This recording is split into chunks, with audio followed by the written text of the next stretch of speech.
So one of the biggest challenges with policies is in relation to children's care in conflict and natural disaster or humanitarian situation, is when those policies emphasize the role of residential care in children, in the responses for children's care in those contexts. And residential care, it's anything from long-term children's home, orphanages, to short-term temporary facilities, small group homes, etc. So these policies make residential care, make the response primarily residential based. And what it means is that in a context where children are vulnerable, children are displaced, families are fragmented, are responding to emergency situation, the response is going to primarily focus the funding, focus the human resources, focus the emphasis of the intervention towards those residential facilities rather than actually responding to what the family and what the children is actually facing. And we can see this playing quite dramatically in contexts where massive displacement or a particular emergency leads to an immediate surge of funding and of interest in responding to these children's situation.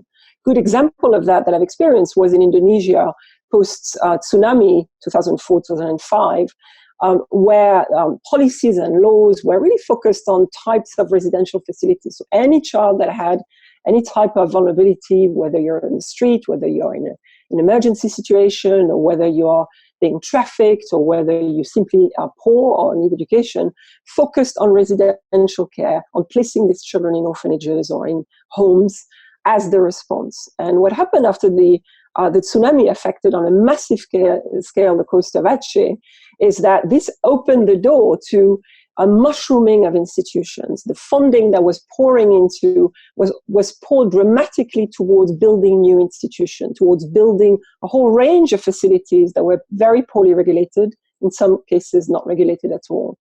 And what happened as a result was that children that were displaced, children that were with families or sometimes unaccompanied, their primary focus of the resources to support them was placing them in institutions. You had recruitment of children, including in displacement camps. You had an enormous amount of the energy, of the focus was how to take those children away from the context where they were and to place them in institutions. And the institutions were mushrooming from pretty much every street corners, on the assumption that these children had actually lost their parents, they were orphans, or that they had no family left. What Indonesia taught us very quickly was that actually the reality is, even though the disaster had a massive scale, the vast majority of these children still had at least one parent. And those that didn't have one parent still had families. But those families were facing impossible situations. They'd lost their livelihood. They often had lost their housing. They had family members who had died. Their employment was non-existent. It was a massive scale emergency. There were no resources or very little support services for these families directly. In fact, the focus of the responses was to place them into displaced camps or barracks, as they were called. And the idea was that in order for these families to access support, they needed to be in those displaced camps. In fact, there were actually no responses or very little responses to these families if they were not actually placed together with their children in the displacement camps. What it led to was families feeling, first of all, very insecure, even in the displacement camps, for their children and for the situation in which they were, which were very unsafe. And they were looking for ways in which to leave the camps and to move to other areas that had not been affected, or potentially to find family members which could house them, or community members that could house them. But by moving out of the camps, they were actually losing the support. And that was a prime example of how to prevent children and families' resiliency, because they actually were in need of support to start establishing themselves again, to identify places of living, to identify where they could access education for their kids and where they could resume their livelihood. But the policies in place were actually emphasizing either the families remaining in the camps or actually moving the children into residential care. What happened as well as a result of this focus on residential care was that the institutions that were mushrooming at every street corners in the area were looking for children in order to access funding. So it started and it led to a massive recruitment of children, and it entirely created an entire system whereby institutions were making money, families were not accessing the resources, and children were at increasing numbers being placed in the institution where money was being poured to support them. This was a prime example of inappropriate policies leading to institutionalization, but also leading to long-term problem in terms of families and children's support, because the services, instead of following the need of the child and the families, were basically responding to the needs of the institution. So the policies that were really focusing on funding institutions and enabling the proliferation of institutions led to services being focused primarily in the residential care facilities. But meanwhile, the direction of resources and support for these families that were facing very difficult circumstances to enable them to access education, to enable them to access services, livelihood opportunities, rebuilding their homes and their communities, were not being directed to them and to their communities. They were entirely being redirected to the residential care facilities that were receiving and accessing all of this flow of money coming in from the emergencies and the goodwill of a lot of people, but inappropriately. And therefore, in order for families to access support services, the only way they could do this was to place their children in institution. So we created a massive institutionalization problem on the cusp of that emergency response because of the inappropriate policies that were focusing on residential care. Meanwhile, there was no investment in the communities, in the reconstruction of the school, or very little investment of the communities that had been decimated, which really where children needed to go back with their families.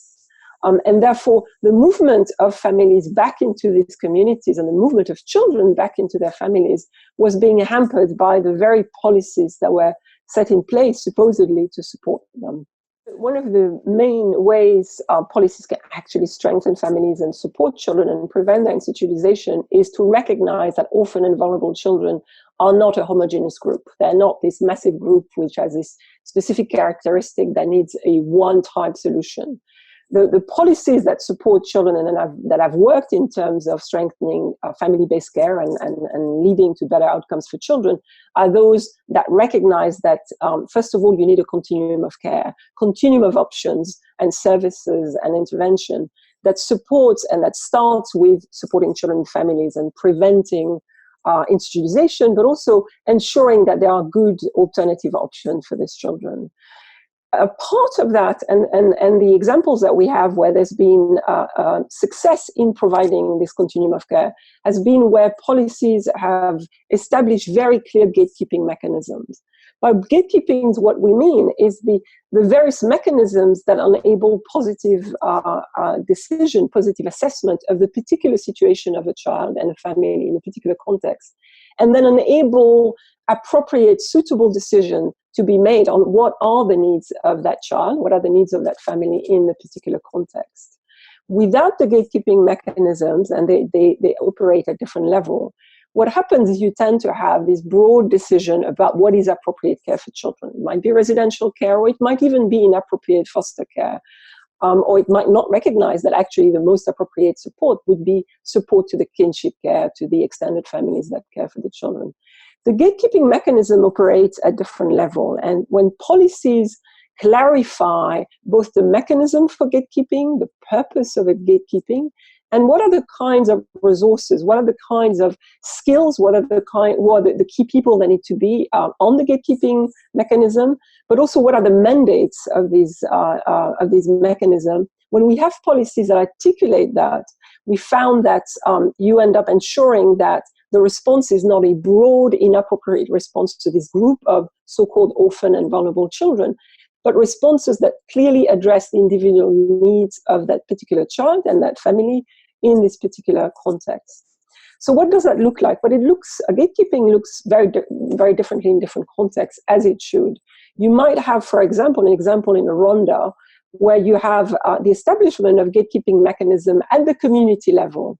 And at the community level, what it means is you have a group of individuals that have been identified either for their particular local knowledge or for their skills, and they don't necessarily need to be professionals. They might be, often we talk about the natural helpers in the community. There might be people who are involved either in the health system or involved in the education system, or simply are people who are religious leaders or individuals that are recognized, that understand the community and have a particular role. They work together with other individuals in this community as a gatekeeping mechanism. It can be formalized or it can be fairly informal. And what they do is that whenever there are any signs that the child or that a family might be facing a particular challenge, and it doesn't have to be at the crisis, but might be facing a particular challenge in their relationship or in their care situation or in their safety, the gatekeeping mechanisms, the signs are recognized by an individual and then brought to the gatekeeping mechanism, to those individuals. And then together, that panel or that committee works to do a proper assessment of the situation, to understand truly what is happening by talking to the individual in the child's life, in the community's life, and to try to determine really what is driving the problem and what are some of the possible responses. On that basis, the mechanism then determines, by talking to the family and often talking to the child participation is key, to try to identify not only what the problems are, but what are some of the possible solutions. It might be that the care of that child in a particular family is not appropriate, and it might be that there are safety issues that require the intervention of professionals that often may not be available at the community level. That determination, that assessment, enable a determination of what are the next steps. Now in Rwanda, for example, in a number of districts, with the help of Hope and Home for Children, there was a recognition of a lack of professional social workers at all levels, and of the need for gatekeeping mechanism to operate at the community level. So Hope and Home and the government and the local community members created in a number of districts these local panels at the village, at the community level, whereby there was clarity about who's on the panel, what their role is, what their mandate is, how to carry out assessments, what kind of skill sets were needed by the panel, ensuring that the panel operated in a way that was responsive, that could both be proactive if they were hearing about cases or individual situation, but also reactive if a case is actually brought to them. And they had the mandate to respond, the mandate given by the community to respond and identify, okay, who's going to be doing the assessment? Who needs to talk to whom? What are the child's particular situation, and what are the child's particular needs, and what are the child's wishes in this particular context? What is the family saying? What are the family's needs, and what are their wishes in the particular context? By bringing together these actors with clear responsibility and mandate for identifying what the needs are, but also for identifying what some of the possible solutions would be, the gatekeeping mechanism then enabled a determination of, okay, what are the services available and how can we respond? What it does as well, even when it's an informal gatekeeping mechanism at the community level, as in the case of Rwanda, is it enables those actors to also identify where the intervention of a high-level mandated authority might be needed. For example, in cases where there are acute child protection issues, and there may be the need for an involvement of professional social workers. There might be the need to remove the child, and therefore the need potentially of the justice system to be involved, or the administrative system that deals with removal of children. There might be the need for high-level resources or technical expertise. If, for example, there is trauma and there isn't within the community a particular skill set to address the particular trauma faced by the children and the families, or there might be other specialized requirements, such as support for children with disability, with special needs, for example, that are not available at the community level. Without the gatekeeping mechanism being underpinned by policies, underpinned by clear mandates, in policies and in laws recognized, you generally do not have appropriate decision for children and their families, because the response become a response for an entire group, or a response based not on an individual assessment, but on a generic understanding of what might be happening in that particular situation. And that's actually what leads to poor responses and to poor outcomes for children.